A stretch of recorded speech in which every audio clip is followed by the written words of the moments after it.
지난 금요일 프랑스 파리 시내 7곳에서 무차별 인질극 테러가 발생해서 127명의 무고한 시민이 사망했어요.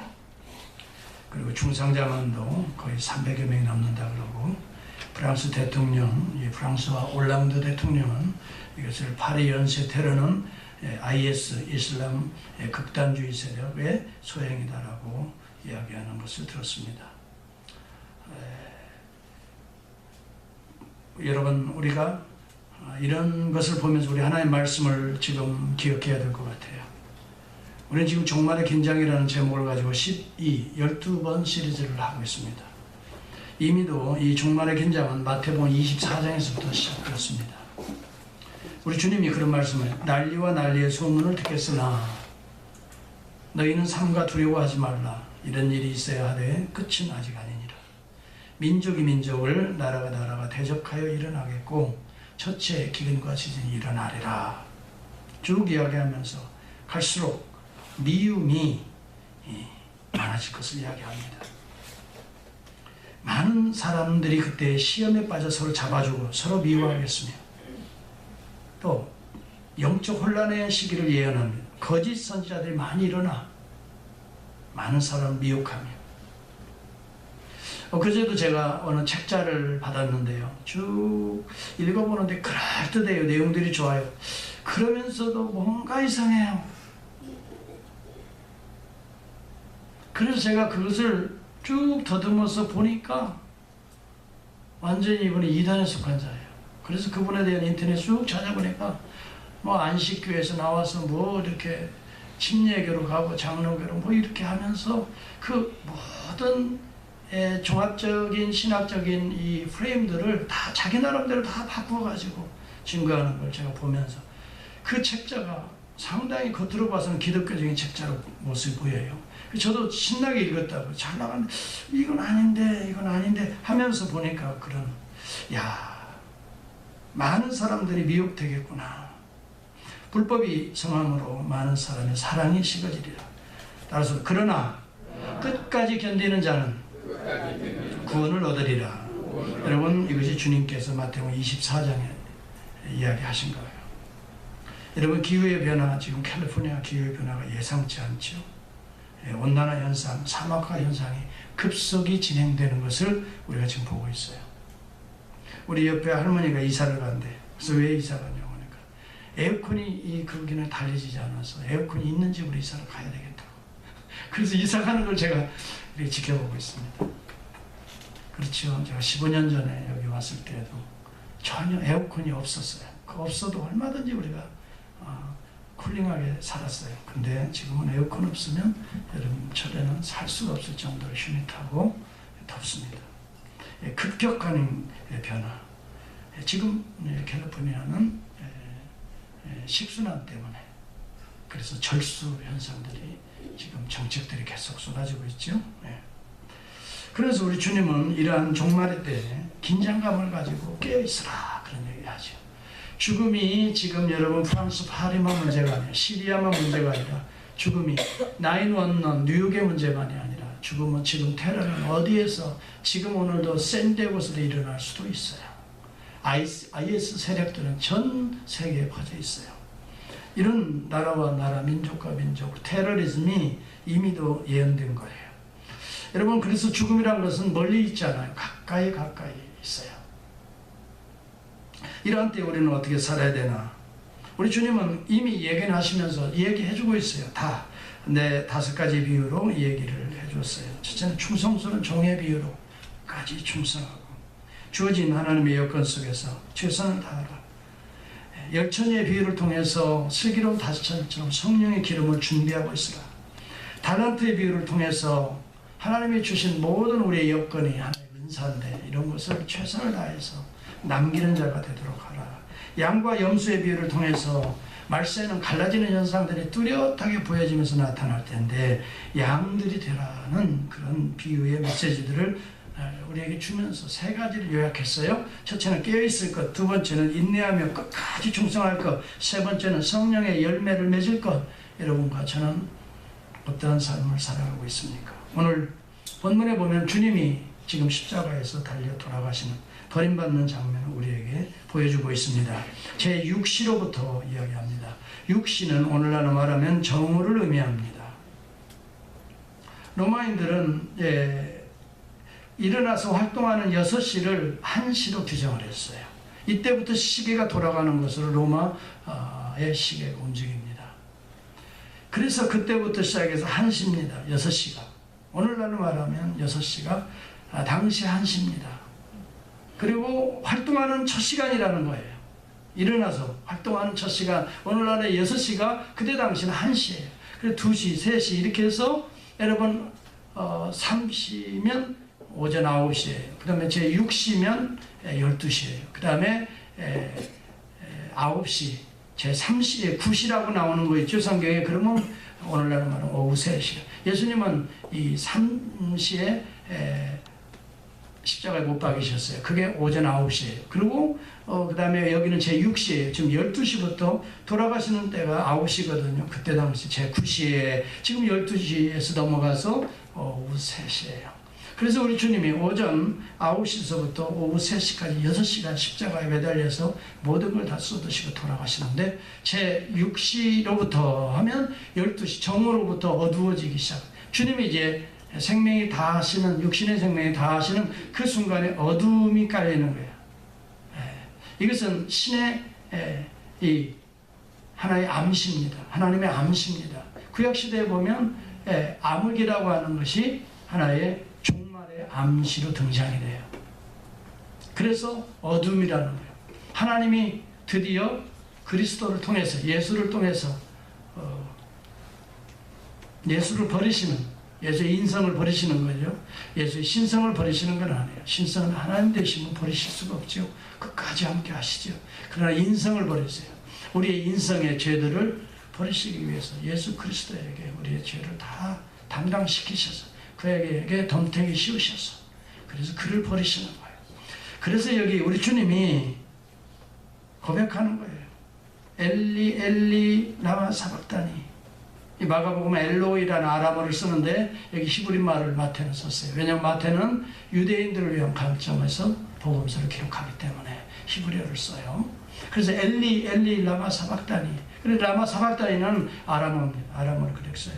하나님 나의 하나님, 특히 나의 하나님 어찌하여 나를 버리십니까? 어찌하여 나를 버리십니까? 하나님은 예수 그리스도를 통해서 버리시는 거예요.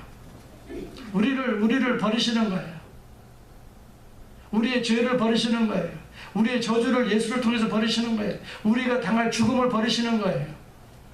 그런데 이것은 왜 버리십니까? 몰라서 하나님께 여쭙는 그게 아니에요. 이것은 시편 기자 이미 하나님의 아들을 통해서, 오실 메시아를 통해서 우리의 모든 죄가를 버리실 것을 예언하고 시편을 지은 내용이 시편 22편이에요. 거기에 나오는 메시아의 예언시를 주님이 리피팅하면서 바로 예언된 메시아가 바로 나라는 사실을 선언하고 있는 거예요. 그리스도 메시아를 통해서 모든 인류의 죄를 버리시는 그 예언된 메시아가 자신이라는 것을 이 시편 고백을 통해서 하시는 거예요. 물론 육신의 고통, 아픔도 있지요. 버림받는, 하나님으로부터 버림받는 그 애절함도 있지요. 그러나 좀 더 우리가 주님이 그런 아픔에 대한 단순한 고백이시, 물론 목마르시다. 그래서 주님이 목마르다는 표현도 썼어요. 인간적인 그런 육체의 그런 고백도 하셨지만 오늘 이 본문은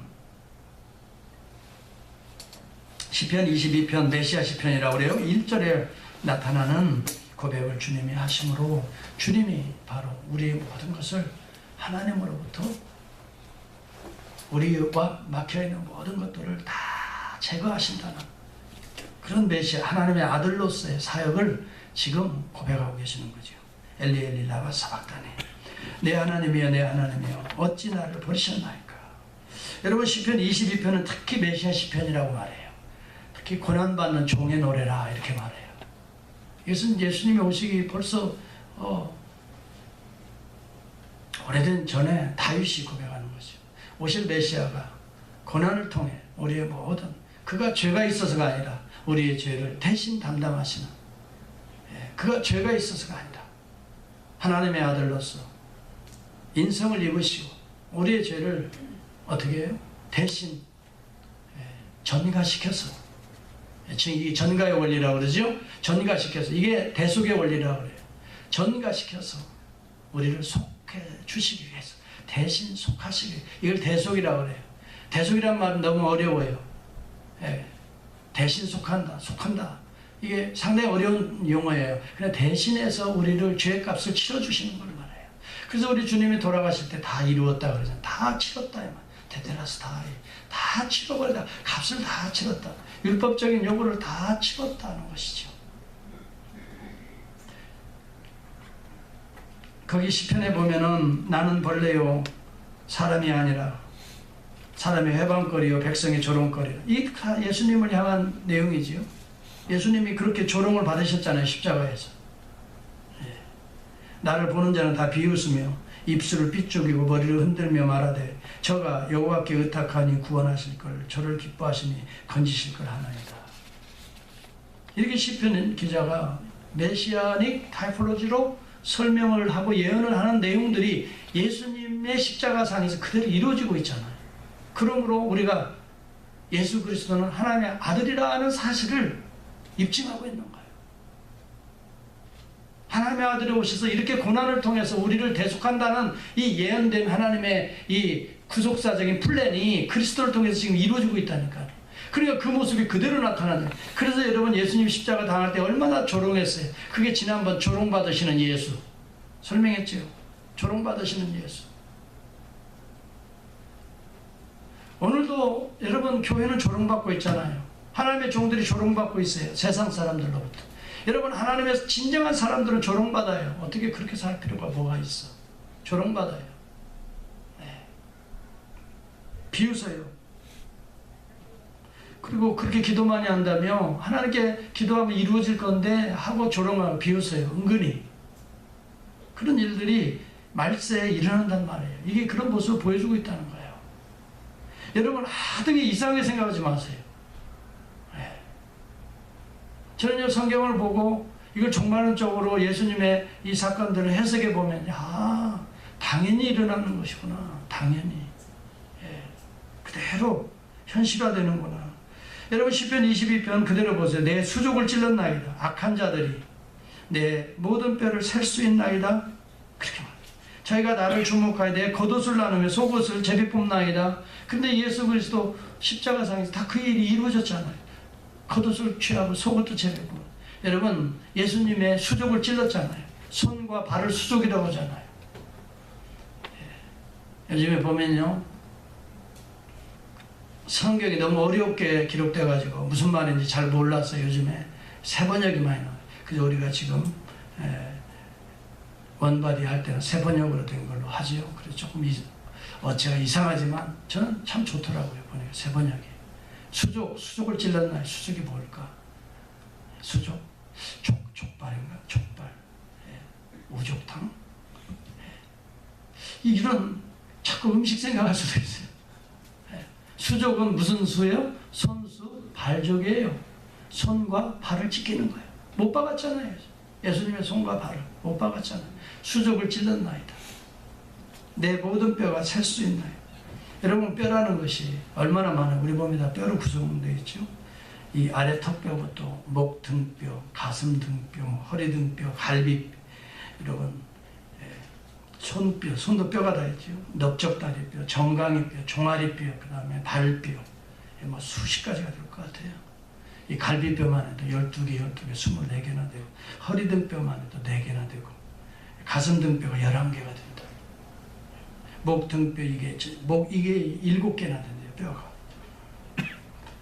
그런데 그 마디마디마다 고통이 임하는 거예요. 그러니까 지금은 1번 내 등뼈 1번이 지금 아픈 거예요. 2번, 3번, 4번이 쑤시고 그럴 정도. 그러니까 여기 본문에 보면 내 모든 뼈를 내가 셀 수 있나이다. 이 말은 다시 말하면 모든 고통과 아픔이 그렇게 지금 차례차례 온 뼈에 스며들고 있다는 실질적인 고백이에요. 그게 온 땅이 어두워 종말의 날을 상징해주는 구약시대의 자연적 징표입니다. 아모스서 5장 20절에도 여호와의 날이 어찌 어두워서 빛이 없는 것이 아니라, 이게 종말 때라는 걸 보여주고 있어요. 다시 말하면 자기 아들을 통해서 우리를 버리실 때, 하나님이 버리실 때는 어두움이라는 거예요. 종말이라는 거예요.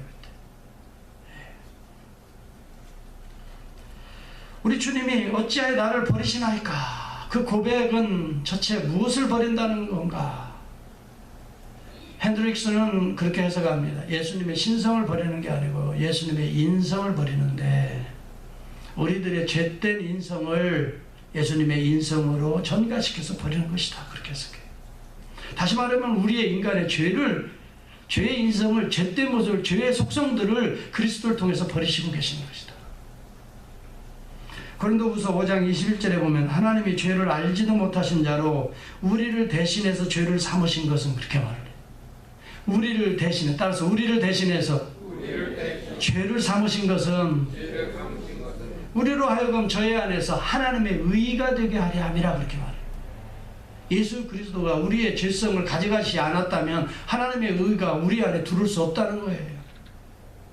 예수 믿는 자들에게는 그러므로 2000년 전 예수님의 사건을 통해서 우리의 죄를 그에게 전가시켜서 우리에게 하나님의 의를 부어주는 과정이었다는 거죠. 그러니 얼마나 놀라운 일이에요.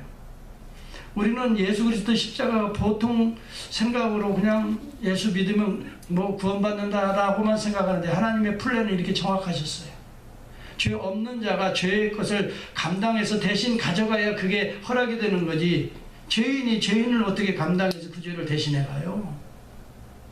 그럴 수는 없잖아요. 너도 죄인이고 너도 십자가에 매달려야 되는데 네가 누구의 죄를 대신한다고? 그럴 수 없다. 너도 그도 다 십자가에 못 박아야 돼. 하나님의 진노 앞에 있는 이 인생이라, 이 말이에요.